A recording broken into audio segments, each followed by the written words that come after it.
उत्तर प्रदेश भवन एवं अन्य सन्निर्माण कर्मकार कल्याण बोर्ड द्वारा निर्माण श्रमिकों के पंजीकरण पर विशेष जोर दिया जा रहा है। मथुरा जनपद में निर्माण श्रमिकों के पंजीकरण के लिए अधिकारियों द्वारा लगातार कैंप भी लगाए जा रहे हैं।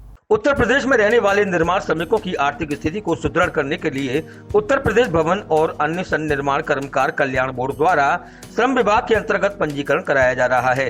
पंजीयन का कार्य कई महीनों से लगातार किया जा रहा है। मथुरा जनपद में लगभग 68,000 पंजीकरण का लक्ष्य रखा गया है। वहीं 45,000 पंजीकरण का नवीनीकरण भी किया जाना है।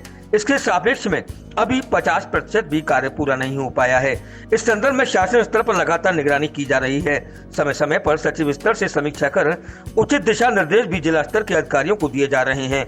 मथुरा जनपद के पंजीकरण को लेकर सहायक श्रम आयुक्त प्रभात कुमार सिंह ने जानकारी देते हुए बताया कि जनपद में जगह जगह शिविर लगाकर पंजीकरण कराए जा रहे हैं। वहीं उन्होंने मथुरा जनपद के निर्माण श्रमिकों से अपील करते हुए कहा कि वो अपने आधार कार्ड और बैंक पासबुक की फोटोकॉपी के साथ किसी भी कार्य दिवस में जन सुविधा केंद्र या श्रम विभाग के कार्यालय जाकर अपना पंजीकरण करा सकते हैं। पंजीकरण होने के बाद सरकार की योजनाओं का सीधा लाभ उन्हें मिलेगा। जैसा कि आप लोगों से लगातार बात होते रहती है कि वर्तमान में जो शासन का और विभाग का मुख्य उद्देश्य है वो निर्माण श्रमिकों का ज़्यादा से ज़्यादा पंजीयन करना और उनका नवीनीकरण करना।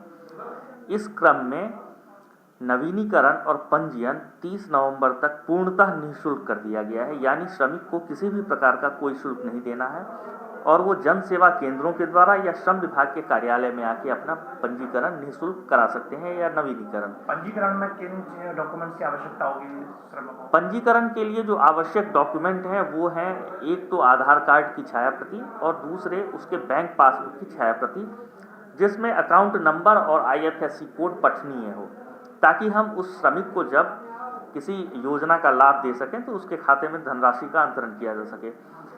इसी क्रम में कल सचिव महोदय BOC बोर्ड के द्वारा समीक्षा की गई थी और इसमें पूरे प्रदेश के जितने भी 75 जिले हैं सभी के अधिकारी शामिल थे। और इस समीक्षा में हालांकि मथुरा जनपद जो बॉटम 15 जिले हैं उसमें शामिल नहीं था, लेकिन फिर भी ये टॉप 10 में भी नहीं था। हमारा उद्देश्य ये है मथुरा को टॉप 10 या टॉप 15 जिलों में लाना।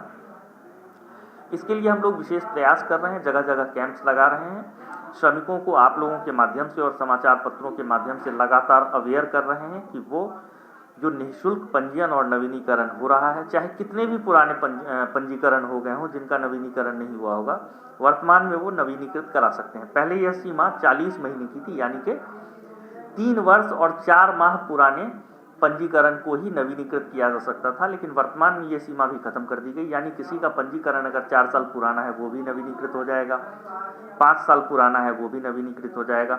आपके माध्यम से मैं सभी श्रमिकों से अपील करना चाहूँगा कि वो उन्हें अगर जनसेवा केंद्रों से किसी भी प्रकार की समस्या हो रही है तो वो श्रम विभाग के कार्यालय में आए, जो कंकाली मंदिर के पास है, BSA कॉलेज के पास मथुरा में, और अपना पंजीयन और नवीनीकरण जो वर्तमान में निःशुल्क है इसका ज़्यादा से ज़्यादा फायदा उठाएं। यह निःशुल्क 30 नवंबर तक है वर्तमान में। 30 नवंबर के बाद हो सकता है संभवतः शुल्क जो पहले लिया जाता था वो लिया जाए, या अगर इस संबंध में आगे भी निःशुल्क जारी रहना होगा तो वो शासन से निर्देश प्राप्त होंगे, उसके हिसाब से आप लोगों के माध्यम से मैं सभी श्रमिकों को अवगत करा दूंगा। सर, मथुरा में अब तक कितने पंजीयन हो चुके हैं सर? देखिए, मथुरा में जो ये विशेष अभियान है मिशन मोड प्रोजेक्ट, इसके तहत जनपद मथुरा में आगामी 1 वर्ष तक के लिए 65,000 श्रमिकों के पंजीकरण का लक्ष्य रखा गया था और नवीनीकरण का लक्ष्य लगभग 45,000 रखा गया था। इसके क्रम में लगभग 18,500 पंजीयन अब तक किए हैं हम लोग, जो कि जो हमारा टारगेट है उसका 50% भी नहीं है अभी। और जो नवीनीकरण है वो हम लोग लगभग 7,500 किए हैं 45,000 में।